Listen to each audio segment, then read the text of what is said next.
여러분, 우리가 일상생활 속에서 본의 아니게 많은 오만과 편견을 가지고 우리 살아가요. 근데 이제 편견을 가져오는 그 이유 중에 하나가 뭐냐면 첫인상임, 첫인상. 외모를 보고 우리가 그 사람에 대해서 편견을 갖기가 쉬워요. 그래서 첫인상을 보고 참 저 사람 첫인상 더럽다, 그렇게 생각하면 그 사람에 대한 이미지가 항상 그렇게 고정이 돼버리는 거예요. 그런 선입견을 갖게 되는 거예요.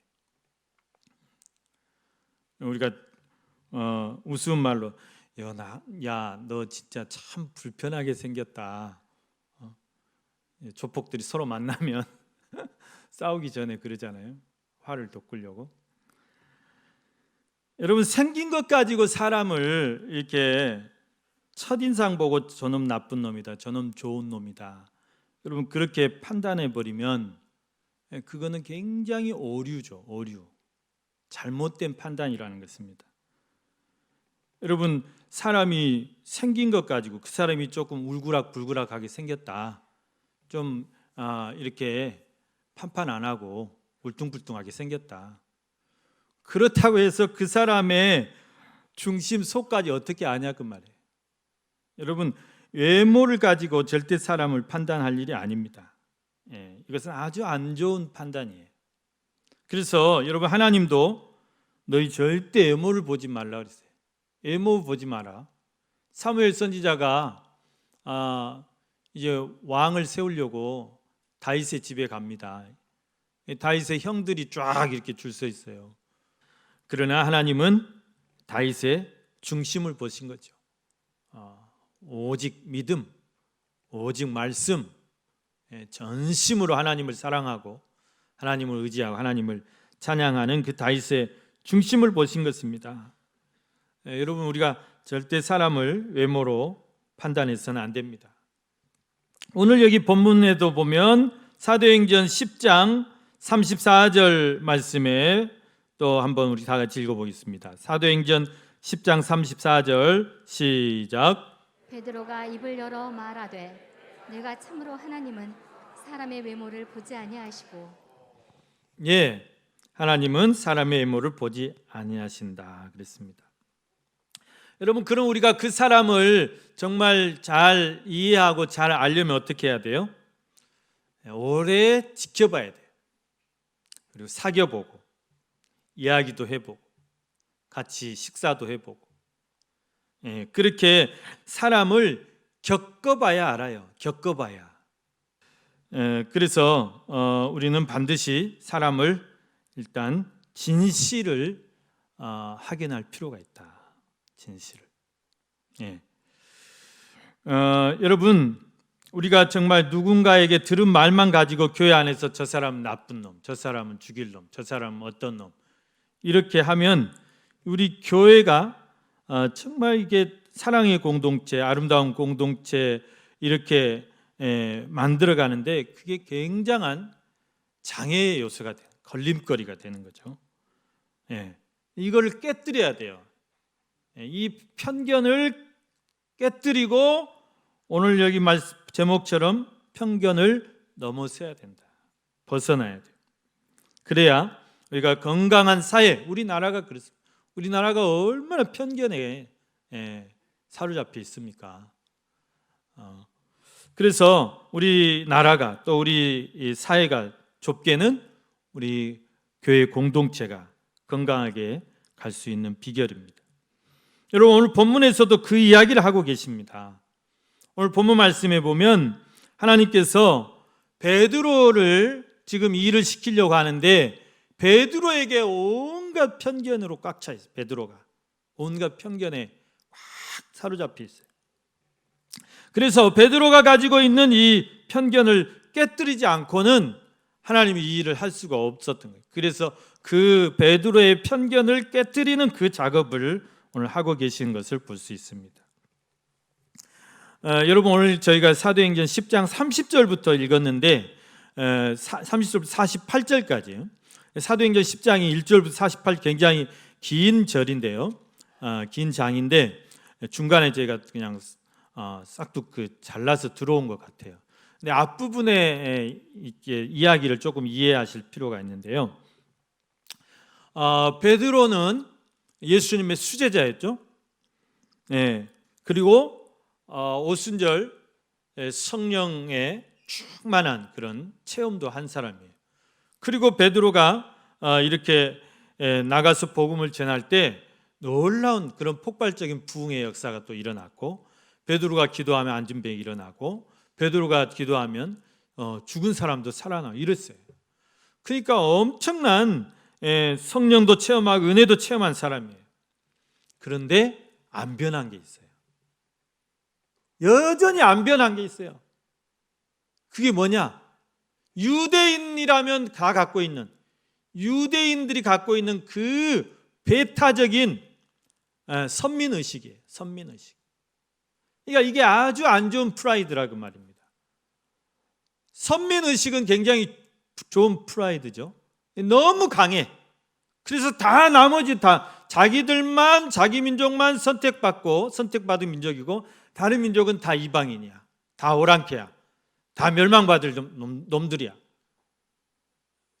이거는 굉장히 위험한 생각이고 굉장히 배타적인 프라이드란 말이죠. 잘못된 프라이드죠. 거기에 사로잡혀 있는 거예요. 너무 그게 심했어요. 베드로뿐만 아니라 베드로가 그러니 다른 사람들 오직 하겠어요. 그래서 하나님께서 이것을 깨뜨리지 않고는 땅끝까지 이르러서 내 복음을 전하라, 이 말씀이 전혀 지켜지지 않을 것 같아요. 전혀 지켜지지 않을 것 같아요. 그 유대 민족들은요, 다른 민족, 그러니까 특히 이게 사마리아 같은 사람들은 원래 같은 민족이었거든요. 사마리아도 북열지파의 후손들이니까. 그런데 이방하고 이제 혼혈됐다고, 섞였다고, 사마리아 사람들을 계취급을 하는 거예요. 너희는 우리 민족 아니다. 사마리아 땅으로는 가지도 않아. 빙 돌아서 다니고. 얼마나 독한 사람인지 알겠죠? 옛날 우리 고약한 양반들하고 똑같아. 그렇게 꽉 들어차 있는데 오늘 여기 본문 말씀에 보면 고넬료 집에 가라는 거예요. 고넬료라는 사람은 로마 군인이에요. 당시에 백부장이었으면 오늘날 말하면 한 대대장쯤 되는 중간 간부예요. 그런데 이 고넬료가 또 굉장히 하나님을 경외하는 사람이었어요. 그런데 하나님을 경외하는 것과 예수 그리스도의 그 십자가의 복음, 이것을 이해하는 것과는 또 별개예요.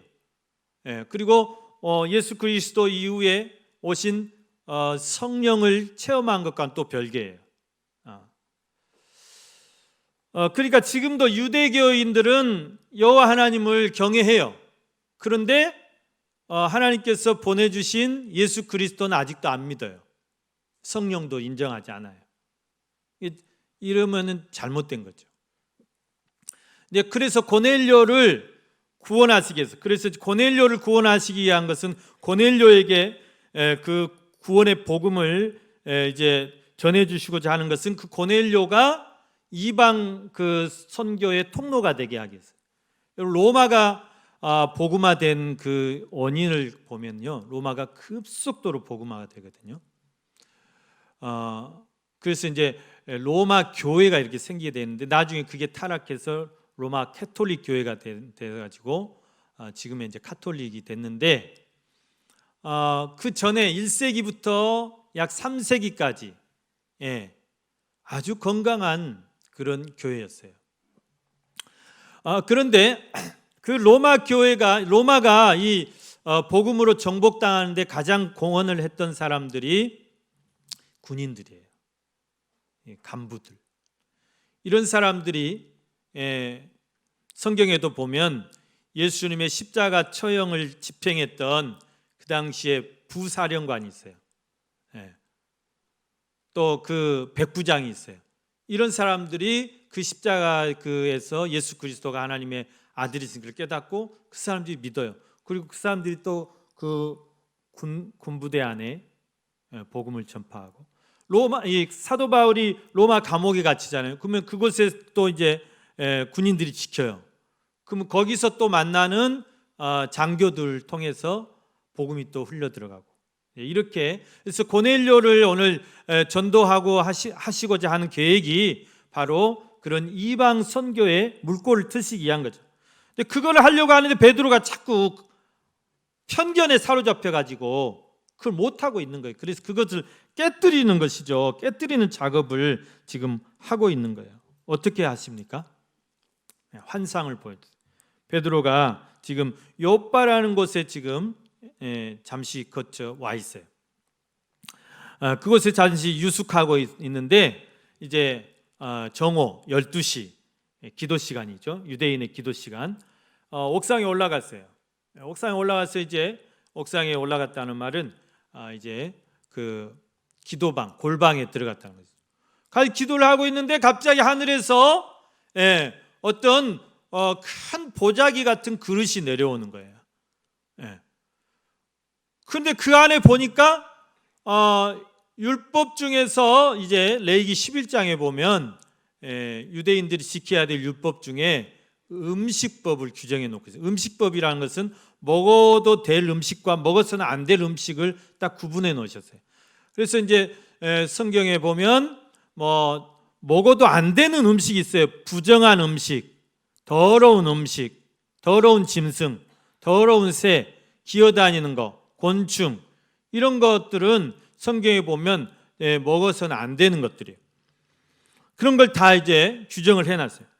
그런데 이제 그 베드로의 환상 가운데 그 내려오는 그 보자기 안에 보니까 다 그런 부정한 짐승들, 레위기 11장에 먹어서는 안 된다고 규정해 놓은 짐승. 그런데 음성이 들리기를 잡아먹으라는 거예요. 잡아먹으라. 분명히 주님의 음성인데 잡아먹으라는 거예요. 베드로가 기겁을 했죠. 기겁을 하면서 아니 주여, 어떻게 저런 부정하고 속된 것, 더러운 것을 내가 먹을 수 있습니까? 저는 지금까지 그거 먹어본 적도 없고 결코 먹을 수 없나이다. 그랬어요. 없나이다. 주님 먹으라 하는데. 그러니까 또 하나님께서 또 말씀하시죠. 내가 깨끗하다고 한 거를 네가 왜 부정하다고 그래? 그런 거예요. 아주 그냥 호통을 치셨습니다. 내가 깨끗하게 한 것을 네가 왜 썩대다고 그래? 혼을 냈죠. 아주. 그런데 이 환상을 몇 번 보여주셨다고 그랬어요? 3번 연속했다고 그랬어요. 3번 반복. 얼마나 아직과 고집과 편견과 이 자기 그런 배타적 선민의식에 꽉 들어차 있었으면, 그 율법에 꽉 들어차 있었으면 한 번 해갖고는 깨지질 않아요. 3번을 내리친 거예요.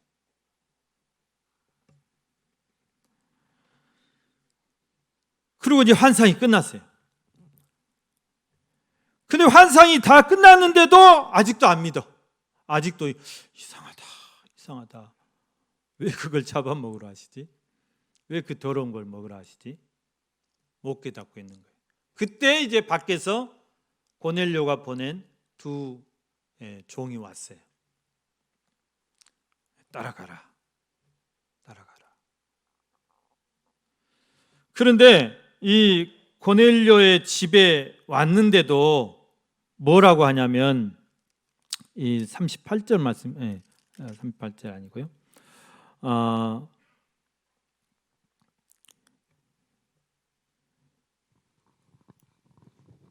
고넬료의 집에 와가지고도 이렇게 그가 뭐라고 하냐면요. 그렇습니다. 내가 유대인으로서 이방인의 집에 이렇게 들어가는 것도, 이방인과 이제 교제하는 것이 옳지 않다마는 또 그러고 있어요. 거기서 그런 체면 차릴 게 뭐가 있어요? 하나님이 가라 하면 가는 거고 먹으라면 먹으면 되는 거지. 그래서 하나님께서 이 베드로의 이런 편견을 깨뜨리시는데 참 애를 많이 먹으셨다. 그런데 똑같은 작업을 하나님이 어떻게 하고 계시냐면 고넬료에게도 똑같은 작업을 하고 계신 것을 볼 수 있습니다. 고넬료에게 똑같은 환상을 주세요. 고넬료는 제9시 기도하는 기도 시간에 그래요. 제9시 기도. 9시는 오후 3시죠. 이 고넬료도 로마 군인이었지만 어디서 이제 이렇게 전도를 받았는지 아무튼 하나님을 믿는 사람이었던 것은 분명합니다.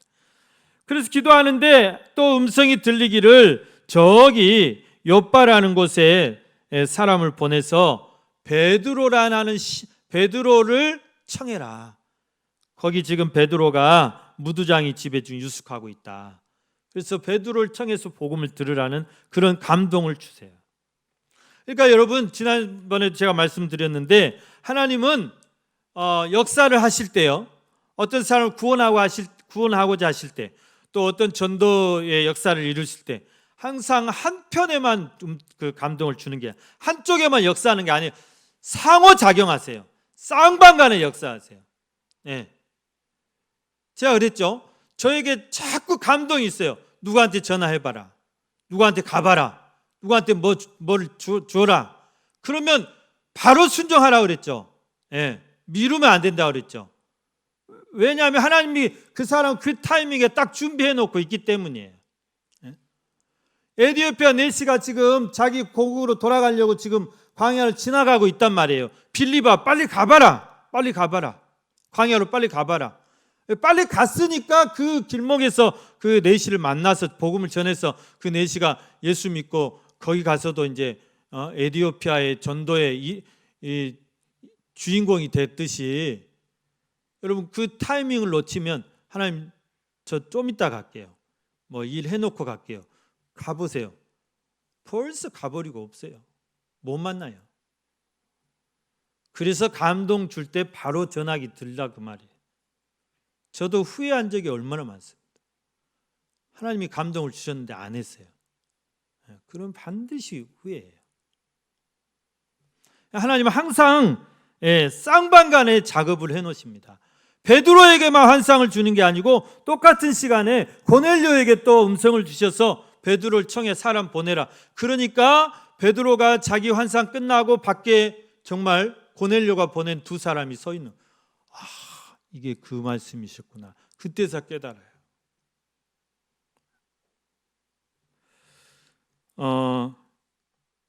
여러분, 우리가 정말 계속해서 우리가 이제 복음의 역사, 또 전도의 역사, 이렇게 사도행전의 역사를 살펴보는데 그것입니다.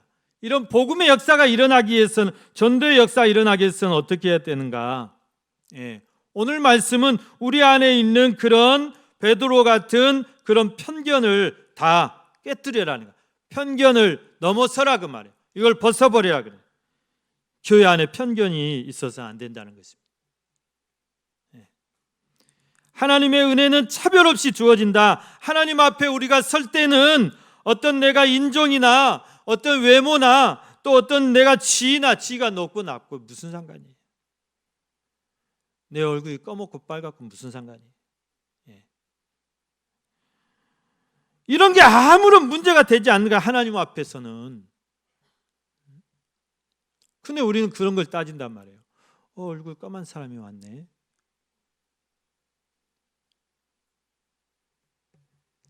쑥덕거리고.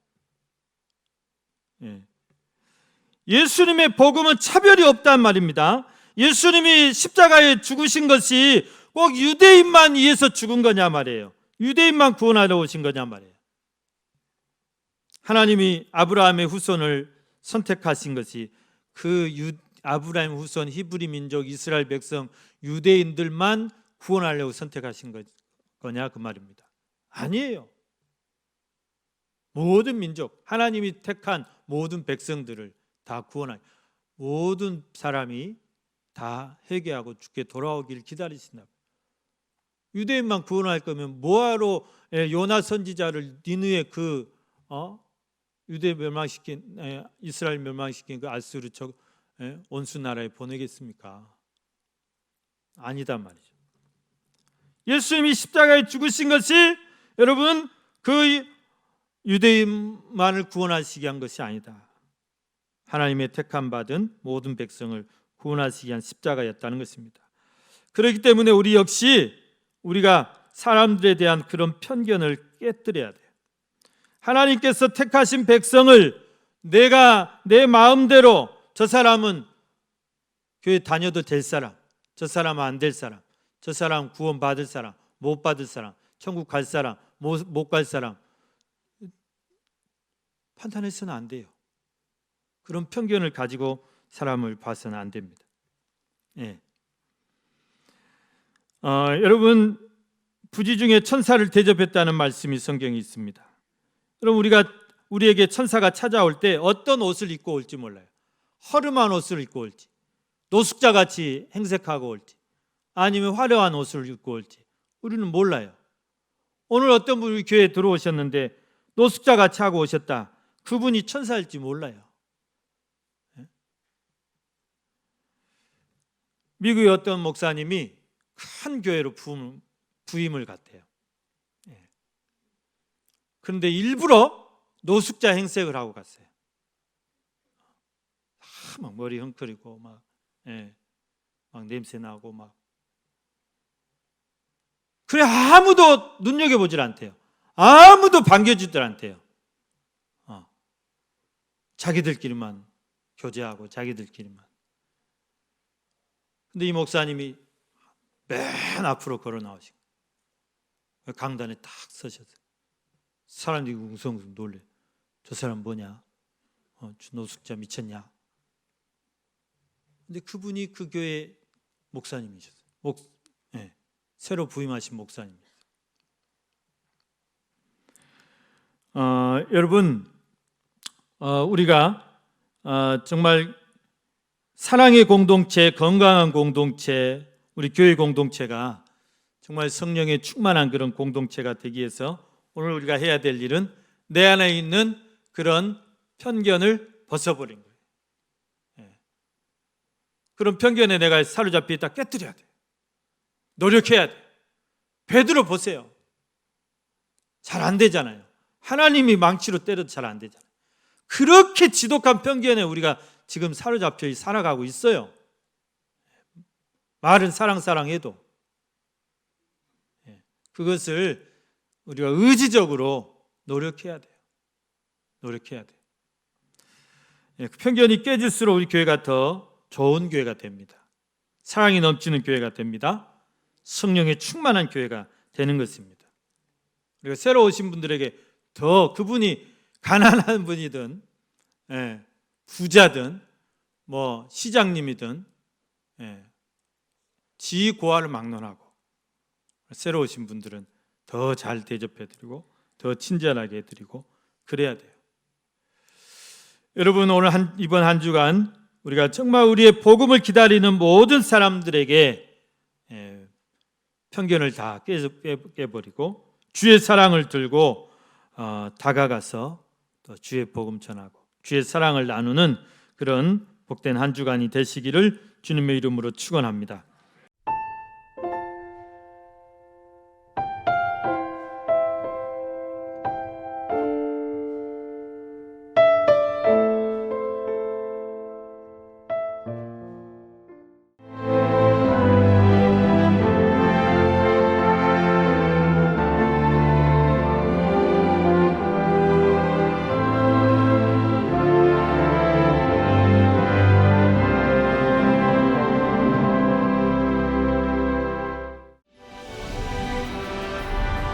일 년 12달 흥겨운 축제로 가득한 섬.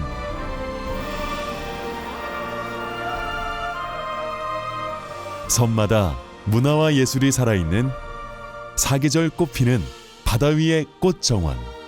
당신은 만나보셨습니까? 누구나 가고 싶은 섬. 이곳은 희망이 샘솟는 천사섬 신안입니다.